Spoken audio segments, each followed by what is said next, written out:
we competed hard today. I mean, we competed hard, and there was no quit in them. I mean, we just had to execute more consistently, and one side of the ball can't put the other side in bad position. I just don't like losing. I think I was just more focused on the blessing that I had the opportunity to go out there and play with my guys again. Jameis Winston. What a performance. Almost saved the day for the Buccaneers, but for a team that started 2-0, they are now 3-7, and it does not look good for the future of Dirk Cutter in Tampa. I'm Mike Nabors. Welcome to PewterPirates.com's podcast, A Few Extra Bucs. We'd like to thank our title sponsors, House of Brews and Sea Dog Brewing Company. Great brews, great food, great service. I'm going to bring in our esteemed producer, Justin Thomas, who just cut some sound with Dirk Cutter and Jameis Winston. What do you think, Justin? Like you said, it's not looking good for Dirk. Guess he might want to start packing his bags. Roy Cummings, our Buccaneer insider, who gives the meat and potatoes of these podcasts. Roy, you saw this football game. We talked about it all week leading up that we thought Winston should have been the starter. Boy, it really looked like it would have been a different game if he had been the starter. And it's funny because we've said that about other games where maybe Ryan Fitzpatrick, if he would have started. It's just been that kind of year. It really has. It's remarkable how this team does one thing consistently. It falls behind by multiple scores, and then when it's too late, it rallies and makes a game of it, but ultimately falls short. That's the pattern this team has been stuck in. It's the pattern it followed again today. It really doesn't matter who the quarterback is out of these two. It seems it almost seems like whoever starts is going to more than likely have a really bad game, and then the other guy's going to come in and bail them out. I saw somebody jokingly say on Twitter, maybe the Bucs ought to adopt the Rays idea of going with the opener and start. I love it. Yeah, it may not be a bad idea here because it seems like the guy that comes in relief does the better job. But it's remarkable how this team has performed. Well, Jameis Winston, what a gutty effort. Comes off the bench, 4 straight drives with the touchdown, leading the team back, and then throws an interception to end all the hopes at the end. But here was Jameis Winston. It's kind of the $1 million question, I think. Is he going to be the guy moving forward? How does he feel about his future right now after that performance? I'm not worried about that. I'm worried about finding a way to win those 6 games. I'm worried about winning games. I don't have really that much control over that, but my play can speak. That's the only thing that I control, and I'm going to try to do my best if I get that opportunity to execute.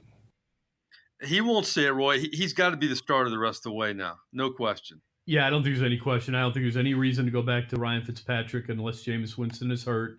Or unless, before I go too far, or unless, you're in a game and it's, a 1 or 2 score game, halfway through, middle of the third quarter or something, much like today, and it's just apparent he doesn't have it, that day. Again, if he's to go out there and have another performance like he did, the day he got benched, or like Ryan Fitzpatrick had today, and he's certainly capable of that, if you're trying to win football games, sure, I'd go back to Ryan Fitzpatrick that day, but I would start Jameis Winston every other game this week or this year. What's left of this, it's an opportunity to perhaps ultimately determine, is he your guy going forward? I still think he is. I still think there's reason for him to be. Today was just the latest example of what he can actually do for you. Here's Jameis Winston on, did he think he would get this opportunity again after sitting out the last couple of weeks? Absolutely. I mean, I always want to play, but Fitz was doing an amazing job at the beginning of the year. So I just doing as best I possibly could to be a great teammate. Roy, I think this makes Dirk Cutter look so bad. I think it was consensus that Jameis should have started this game, especially the way Fitzpatrick turned the ball over the last couple of weeks. This is just another bad mark for Dirk Cutter. Yeah, this one kind of goes against the idea. Look, I've been supporting Dirk Cutter, at least in terms of what he's done for the offense all year. He is the architect of this offense. It is a dynamic offense. We saw that again today. But it seems like, and again, maybe it's because, what we have here is J. Ryan Fitzwinston. We have a guy, we don't know. I mean, they're the same guy all year long, except for those first two games. It doesn't matter who you start. They end up, throwing more interceptions than they do touchdown passes. And that's the way it's been for Ryan Fitzpatrick. Although I think we could all see that, last week, Ryan Fitzpatrick, the magic was pretty much gone. And, again, I go back to, I honestly think the reason he started Fitzpatrick this week was because he felt that in that venue, in Giant Stadium, let's go with the guy who's been there, who's played in those swirling winds, who knows knows the lay of the land there a little bit better. If I'm getting the same guy no matter what, let's go with the guy who's had some experience there. That to me makes some sense. But again, ultimately it didn't work out. And it's one of those years where it just seems like no matter what Dirk Cutter tries, it's not going to work out. It's just not. And it's unfathomable how this team can continue to beat itself, but it certainly does. Well, speaking of that, he went for it on fourth down earlier in this game. It didn't work, and here's what Dirk Cutter said afterwards about that play. We got to be able to make that. I mean, that's a no-brainer. You got to go for it there. As many guys as we're missing on defense, it was going to be a high-scoring game. We got to get touchdowns. If I'm going to a casino with Dirk Cutter, I'm keeping my distance very far away, Roy. Very far away. Yeah, I agree, but again, I'm not so sure that was a gamble. It's early in the game. You're down in position. I'm with you. Look, you just brought in a kicker off the street. So what are you going to do? Immediately turn him into put him in a pressure situation? Again, if you can't get a yard in the NFL, and I remember everybody, as soon as it happened, everybody on Twitter is criticizing, oh yeah, real smart, go over Caleb Benenoch instead of Ali Marpet. It doesn't matter. You should be able to make a yard in the NFL with a quarterback sneak. It didn't work. Well, turnovers, the story, we've kind of touched on it a little bit. Here's my favorite stat that I thought of this Sunday. The Bucs quarterbacks combined, Jarian Fitzwinston, as you termed it. I love that, by the way. 22 interceptions this year. Drew Brees has 21 less. He has one. And Jarian Fitzwinston has 22. And here's what let's go first Jameis Winston and then Dirk Cutter on the turnovers. That's always an offensive focus, but our main focus is finding a way to win, and that obviously goes hand in hand with protecting the football. We know that that's our main job, is to give our team a chance to win, and turn the ball over doesn't allow that to happen. But right now, I think as a team, we're way more focused on finding a way to win than anything negative right now. If it was 0 turnovers on offense and 0 takeaways on defense, we wouldn't be talking about this. But the fact that we're getting 0 takeaways on defense and we're turning it over 4 times on offense, that's a number one killer in football. And we're minus 20 something. That's not makes it tough. All right, the theme for the Buccaneers this year.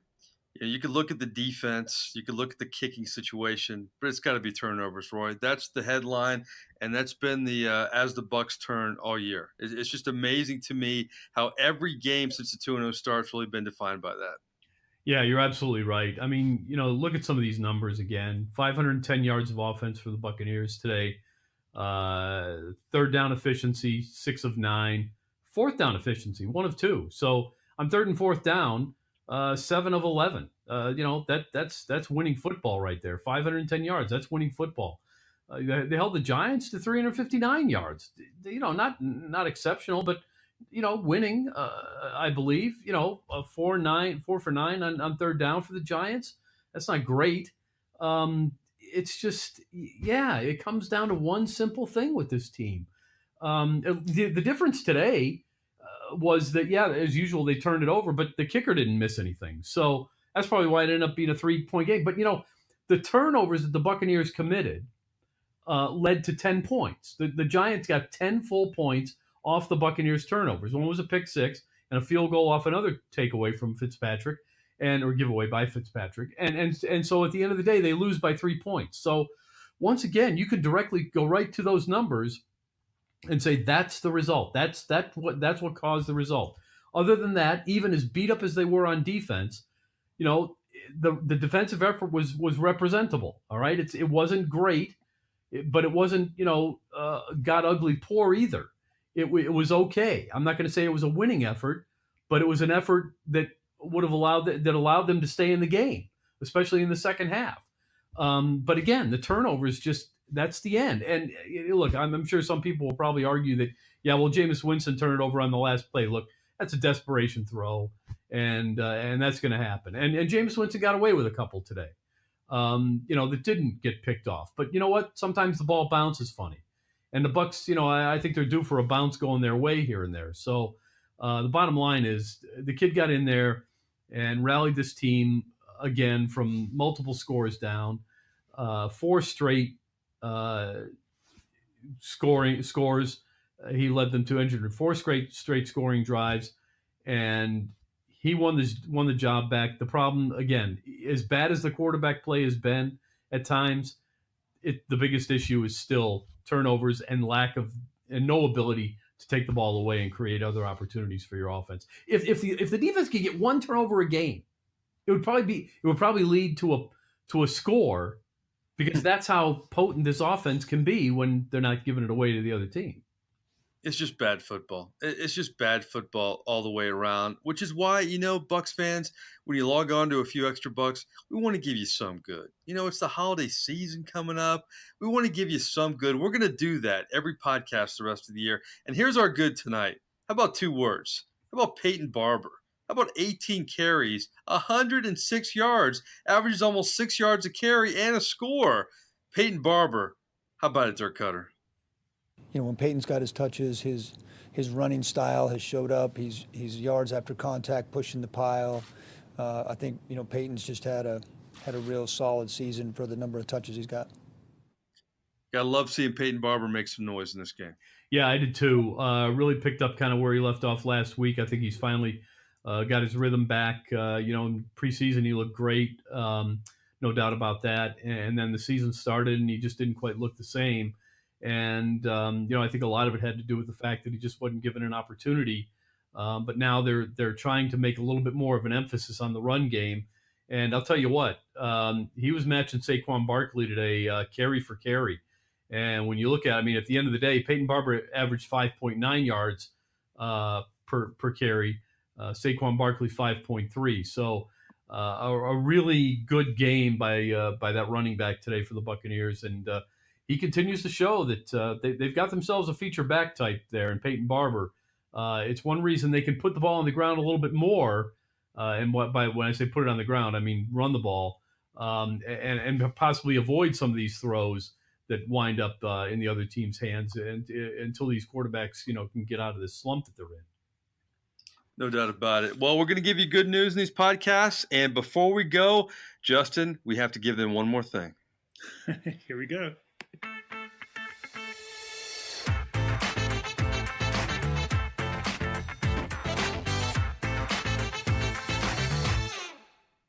Just like interceptions from Buccaneer quarterbacks, we deliver our own 3 and out each and every time, even in our kind of a rapid reaction post-game podcast as well. These are 3 questions and we are out of here. I'm going to bring both you guys in for these. Okay, the Bucs started off 2-0, then they've gone 1-7, which means they're 3-7 right now, which means they have 6 games left. All right, how many wins is this team going to have when it's all said and done, Roy? They'll have 4. They'll win a couple more. I think they're starting to figure a couple of things out. I think you expect Jameis Winston to finish strong. I think he had something taken away from him.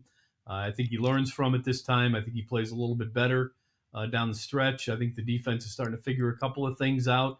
It hurts that they're beat up even more now than they have been. It was tough going into this game as it was. I think for the personnel that they had, they did a great job defensively, really. So I think they can win a couple going forward. So I'll say they win 4 at the end of the year. Justin, what you got? Well, they got the 49ers coming up. I think that's a winnable game. And I think the way the Falcons are playing, I could see the Bucs beating the Falcons. So I'll give them 2 more wins. Okay. I'm looking at they'll beat the 49ers. I think they will lose to the Panthers. They'll lose to the Saints. They'll lose to the Ravens in Baltimore. They'll lose to the Cowboys in Dallas. And you know what? I think they win that last game against the Falcons too. I'm going to give them 2 more wins. 49ers and Falcons. All right. Our next question. 6 games left, guys. I think these games are as big for Jameis Winston as anybody on the roster. But if you had to pick somebody that it's maybe second biggest on this team, who would it be? Boy, you know what? Probably Deshaun Jackson. I think he's got to start. You know, we're gonna learn a lot about Deshaun Jackson here down the stretch. He's got to continue. You know, he's got to continue to play hard. I'd have to go back and look at the film, and I haven't had a chance to do it yet. But I'm not sure Jameis Winston deserved the interception on the last play of the game by the Buccaneers today, because it's pretty hard to overthrow Deshaun Jackson, but I don't think Deshaun Jackson was working too hard to get that ball. So That was brutal. Yeah. That was brutal. so you know what I'm talking about, right? Yeah. Yes. I think it's for Deshaun Jackson. He didn't want to be around here at halfway through the season anyway. He asked for his release and to be traded. My guess is he'll get that wish granted to him. But the Buccaneers may also be thinking, hey, you know what? We still need this guy on his team if we're going to be contenders. So I think it's going to be a big last 6 games for him. Justin. I think with all the kicking issues the Bucs have had the last couple of years, I'd like to see Cairo Santos show that he is the kicker of the future. I think he can prove he seemed to have a good day today. So if he can keep that up going through the rest of the season, I think that'd be good news for Bucs fans. I do too. I think we've talked about this rookie class. To me, it's just they almost need a reset on defense. I mean, MJ Stewart's been hurt. Carlton Davis, we've seen some stuff from him, and Vita Vea. It's kind of hard to tell. But yeah, how about Santos, man? I mean, he made all 4 extra points today. Wasn't great on kickoffs, but it'd be interesting to see if they finally could shore up that part of this football team. So I'll go with Santos as well. All right. My last question, guys. I know there's 6 games left, but do Dirk and Jason Light have any chance of being back next year? Just a simple yes or no. Yes, they do. And here's why. Because it's not that. At the end of the day, they are still the architects of one of the best offenses in the NFL. Of an offense that it doesn't matter how far down they are, and it almost doesn't matter how bad the quarterback play is. They can still rally and get you into a game. If this defense could get a stop at any point in the game, particularly in the fourth quarter, the offense can catch up. They needed 1 stop in the fourth quarter today, and they couldn't get it. And if they'd gotten it, the Bucs just might win this game. That's the glass half full. The glass half empty is, they keep on losing. But the glass half full is, look at what you've got on offense. And do you really want to mess that up?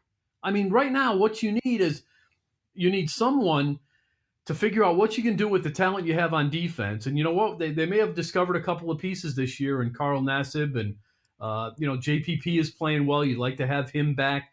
McCoy had a nice pressure today and a sack at a critical time. There's pieces there. If they can just get a little bit more experience in the secondary and get the healthy linebackers in, I think this defense is capable. So that's the argument to keep them. The answer for me, yes. Justin. I say yes, but I'm yes for a slightly different reason. I'm looking at the potential coaches for next year, and I'm curious to see what happens with the Ravens and John Harbaugh. But there's not really too many coaching candidates. So I think Dirk deserves another year. I think Jason Light's done a pretty good job. So unless some coach becomes available that would be much better, I say yes. I say no way. No way. I think they're both gone. And I would, depending on who the coach is, I think they're just going to clean it out, man. And if they let Lovey go after 2 years, I know the circumstances were different a little bit, but I just feel like there is no excitement about this football team at all. And to start 2-0 and to play the way they have and to have breakdowns on both sides of the ball, I say no, guys. That's just my And you know what? opinion. You're probably right, Mike. You're probably right, and here's why. The Buccaneers, under the Glazers, do have a history. First of all, they've been quick to let guys go, but right now they think this team is a lot more playoff ready than it shows. They honestly Yes. believe that they've got a team that is much better than the record indicates. And the last time they had a team like that, and they felt like it was just underachieving under the current coaching staff, was when they let Tony Dungy go and went and got John Gruden.